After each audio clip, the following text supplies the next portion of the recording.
Tudo posto de volta para vocês de todo o Brasil. E a Previdência Social é um seguro que garante uma aposentadoria ao contribuinte quando ele para de trabalhar. E também garante outros benefícios em caso de doença, invalidez, idade avançada, morte, desemprego, maternidade ou ainda na reclusão. E para ter direito a esse benefício, o trabalhador deve pagar uma contribuição mensal ao INSS, que é o Instituto Nacional do Seguro Social. Esse órgão, ele administra o recebimento dessas mensalidades e paga os benefícios aos aposentados que contribuíram e se aposentaram. E esse benefício, ele substitui, pelo menos deveria, né? Substituir a renda do trabalhador que contribuiu quando ele para de exercer a sua função, seja por doença, por idade avançada ou por outras condições também prejudiciais, nesse caso, à sua saúde. E para esclarecer todos os seus direitos previdenciários, no programa de hoje, a gente está recebendo aqui a advogada especialista, doutora Patrícia Evangelista. Patrícia, muito boa tarde. Boa tarde, é um prazer imenso estar aqui. Prazer é todo nosso, ainda mais para tratar de um assunto bastante oportuno, não é? Previdência. Porque o Brasil está se tornando um país cada vez mais de idosos. Exatamente, né? E o aposentado e pensionista hoje no Brasil, ele é responsável pela movimentação do PIB muito considerável no país, porque são as pessoas que têm crédito no mercado, né? Porque o aposentado recebe fielmente. Fielmente, isso é verdade. Todo mês, naquela data que está especificado, né? Então, é uma pessoa que tem crédito para fazer o empréstimo consignado, para a parte habitacional, para fazer compras de longo prazo. Então, por isso que hoje o aposentado e pensionista é tão importante no Brasil e a Previdência Social ainda no Brasil é a menina dos olhos do governo. Sabe que semana passada eu assisti uma reportagem onde mostrava o comparativo entre Japão, aí tinha alguns outros países europeus, onde a demanda de idosos está crescente, né? A gente já tem uma chamada pirâmide invertida, né? Você de casa aí, imagina uma pirâmide, né? Onde nós temos ali na base, né? Seriam os mais jovens, né? E depois vai afunilando até chegar aos mais idosos, né? Hoje, nesses países como o Japão e até outros países europeus, isso já está se invertendo, né? A base da pirâmide já está mais fina, né? Quando, de repente, lá no topo, né, está bem mais larga. E o Brasil tende a passar pela mesma situação, né? Exatamente, porque as famílias hoje têm a concepção que não dá para ter mais tantos filhos. De fato, isso é verdade. Né? Porque o custo é muito alto para você manter o estudo de um filho. E existem muitas pessoas que estão no mercado de trabalho hoje mais informal, que também não contribui para a Previdência. Então, assim, é todo um contexto que a Previdência Social está passando, tanto no Brasil como no mundo. A Previdência está vivendo, assim, um problema mundial. Então, todos os países, inclusive os desenvolvidos, têm tido dificuldade de manter pagamentos de benefícios. E a grande pergunta aqui no Brasil é se a Previdência vai dar conta de tudo isso. Né? Que fala-se muito em reforma da Previdência. Aliás, semana passada, de novo, né? Só se fala nisso, né? E aí é pressão de um lado, é base governista de um lado, aí são os contrários do outro, né? Cada um puxando para ver quem leva melhor nessa situação. E parece que esquece do trabalhador, né? Que é o mais importante. Exatamente. Né? O que a gente tem percebido é que a maioria das reformas da Previdência no Brasil, ela é tendenciosa a uma piora, infelizmente. Infelizmente, né? de fato. Aumenta-se requisitos de idade, de tempo de contribuição, porque hoje já não dá mais, por exemplo, uma invalidez hoje. É praticamente para quem está praticamente morrendo. Antigamente, a pessoa tinha um problema de coluna, ela já conseguia uma invalidez. Hoje, para você ser declarado inválido, praticamente tem que estar... Sem contar, né? Vamos lembrar que no ano passado nós tivemos uma das mais extensas greves da Previdência no nosso país, né? O pessoal ficou na fila de espera para poder passar por uma perícia médica. Nós tivemos a greve normal dos servidores comuns. Foi. E logo depois, quando finalizou a greve dos servidores comuns do INSS, passou a greve dos peritos médicos. Dos médicos, E como hoje o INSS não tem perícia terceirizada, todas as perícias são realizadas dentro das agências da Previdência Social, então quando eles param, realmente a parte de perícia todinha para. Então, tem pessoas que ainda estão numa espera de 4, 5 meses para ser submetida a uma perícia médica junto ao INSS na tentativa ou de manter o benefício ou até de conseguir inicialmente esse benefício. Situação vergonhosa, né? Isso é realmente lamentável. Mas vamos lá.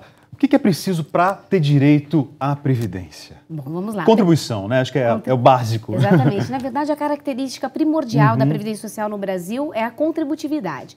Quem não contribui não faz jus a benefícios previdenciários, né?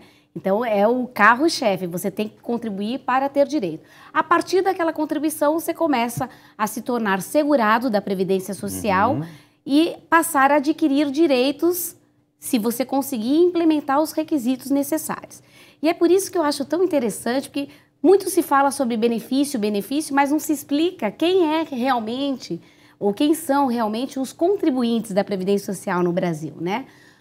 Praticamente nós temos duas espécies, os que são obrigatórios e os que são facultativos. Tá, quem é obrigatório? Obrigatório é assim, a pessoa exercer uma atividade remunerativa, ela se torna um segurado obrigatório da Previdência Social. Dentre essa classe existem as subespécies, né? Então, o empregado é obrigatório, e aí como que é feita a contribuição dele? É automática, ele está trabalhando, ele é registrado, é descontado do olerite dele um percentual que pode ser de 8% a 11%, dependendo da faixa salarial, e é repassado à Previdência Social. Então, aqui vai um detalhe. Quando a pessoa vai até a Previdência e verifica que a empresa não está pagando, se ela tiver os olerites e a prova de que foi descontado do olerite dela e não foi repassado, a empresa, inclusive, pode ser tipificada. Quem repassa é a empresa. É a empresa. É a empresa. Então, a empresa, inclusive, pode ser tipificada por apropriação indébita, porque ela descontou do olerite e não repassou a Previdência Social. Então, não cabe ao empregado a prova cabe ao empregador. E na ausência, é por isso que a gente aconselha nunca desfazer dos olerites, porque é uma prova plena. Tem um tempo que eu devo guardar esses olerites? Olha, ou sempre, a partir do primeiro salário recebido, seguro o documento? Eu sempre aconselho o seguinte, olerite você deixa para os seus familiares jogarem fora depois do seu falecimento. Olha só. Né? Porque realmente é uma coisa que é muito comum hoje, até pelo contexto que a gente está vivendo hoje no mercado, que tem muitas empresas que estão, infelizmente, fechando, uma situação financeira muito difícil. Então, o aconselhável é você guardar essa documentação, porque é uma prova plena de que você teve a contribuição descontada e que deveria ter sido repassada à Previdência Social. Tá, agora no caso, por exemplo, do pintor. O pintor não é registrado, né? Eu contrato um pintor para fazer uma obra lá na minha casa e ficou lá R$5.000. Como que fica essa contribuição desse pintor, desse autônomo? É isso, né? O pintor, ele também é um segurado obrigatório, é uma das subespécies.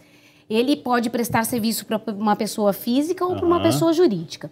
Quando ele presta, por exemplo, uma pessoa física como você, que vai pintar a sua casa, é declaratório o valor que ele contribui. Então, ele é que vai declarar para a Previdência Social aquilo que ele entende que foi os proventos que ele recebeu no mês. Se ele presta serviço para uma pessoa jurídica, aí já é diferente. É a própria tomadora de serviço que tem a obrigação de descontar do valor que ele vai receber por aquele serviço e repassar para a Previdência Social. Mas, por exemplo, no caso desse pintor, ele recebeu lá 5.000 meu, porque ele ficou uma semana trabalhando comigo, de repente ele foi na outra casa e por aí. No final do mês ele recebeu lá R$20.000. Estou chutando alto aqui, tá, gente? Mas números redondos para a gente poder trabalhar melhor. Como que vai definir o valor a ser contribuído? Na verdade, se ele for fazer corretamente como determina a lei, ele tem que pagar a contribuição sobre o valor total que ele recebeu do serviço prestado, né? Mesmo que seja para a pessoa física. Só que ele tem uma limitação desse valor, porque a Previdência trabalha com um valor mínimo, que é o salário mínimo, coincidentemente.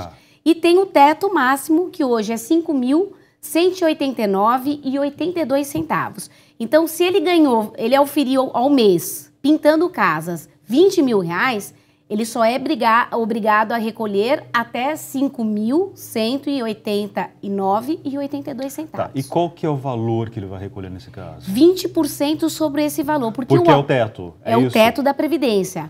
Porque, assim, o autônomo, ele é considerado contribuinte em dobro. Ele paga a parte dele e a parte que seria do empregador. E por isso que ele faz o recolhimento na base de 20%.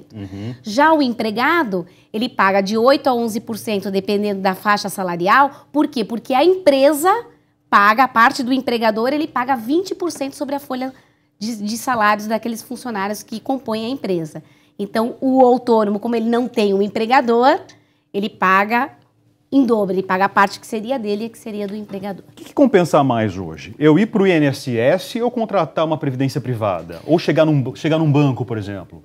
Na verdade, hoje o ideal é você ter as duas coisas. As duas coisas? As duas coisas. Esse seria Mas o eu ideal. não tenho bolso para isso. Como faz?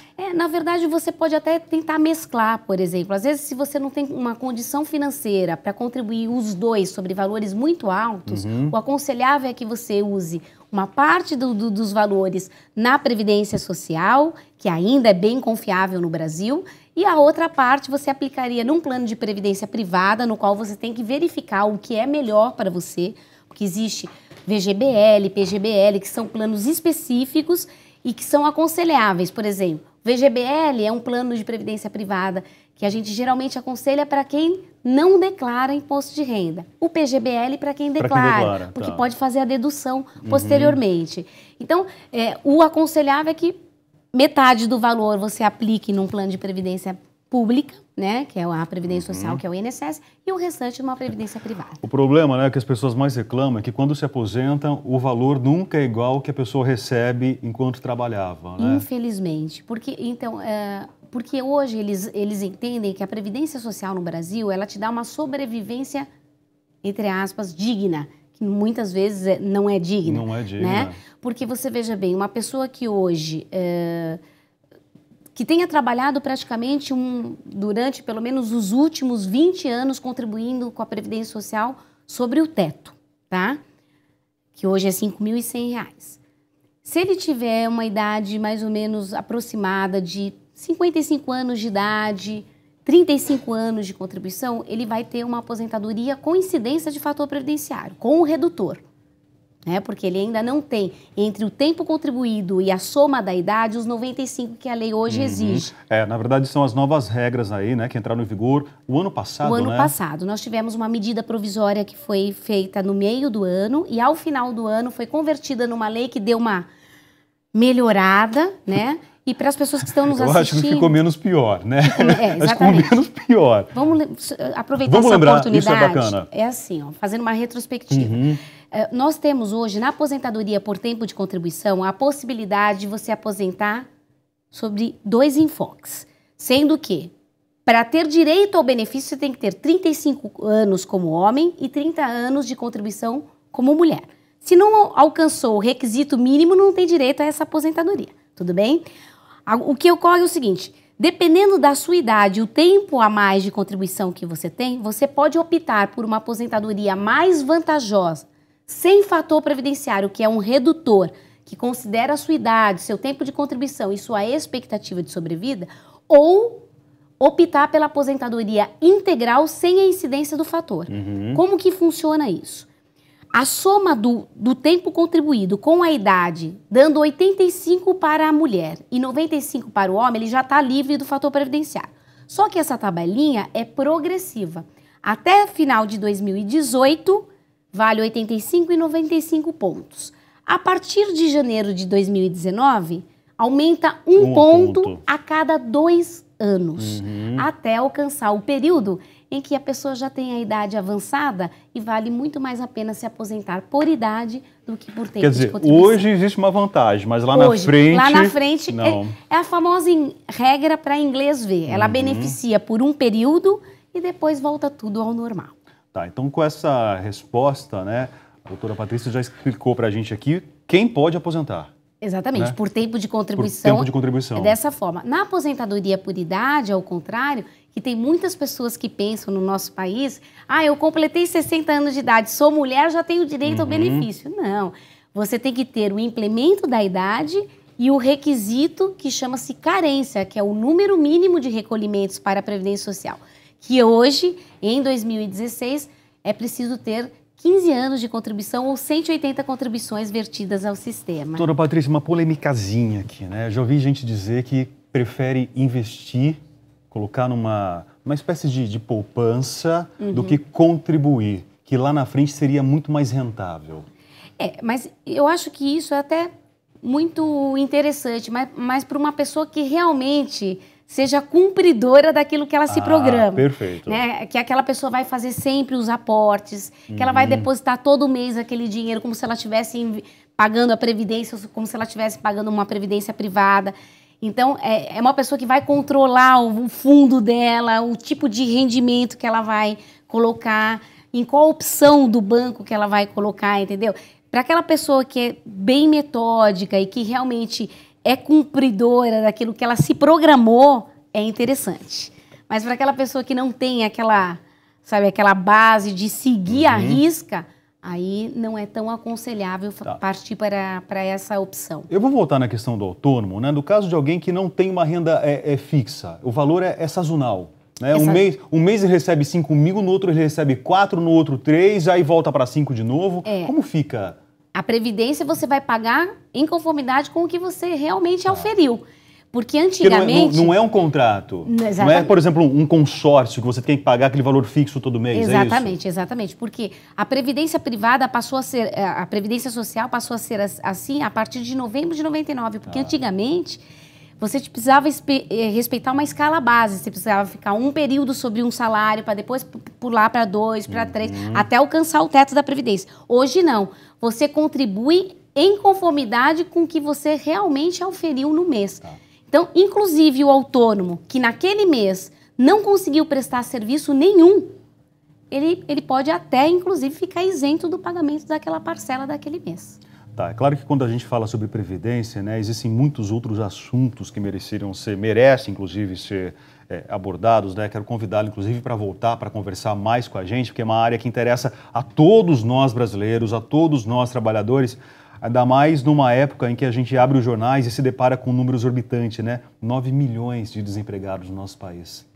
É um absurdo, gente. Somente 3 milhões esses últimos 3 meses, né? É muita gente, muita empresa fechando porta. O que a gente vê de plaquinha, de aluga-se, né, de imóvel colocado aí justamente porque o empresário, o comerciante não conseguiu dar conta das suas obrigações. Mesmo porque a parte de tributação é muito forte, Nossa, né? Demais, então é muito alto, então a pessoa não dá conta. Ou ela paga os impostos corretamente, ou senão ela tem que fechar as portas. Então realmente fica difícil. E aí a corda sempre arrebenta para o lado mais fraco, né? Não tenha dúvida. Sobra para todo mundo, sobra para mim, sobra para a doutora Patrícia, para você que está em casa. Lamentável isso.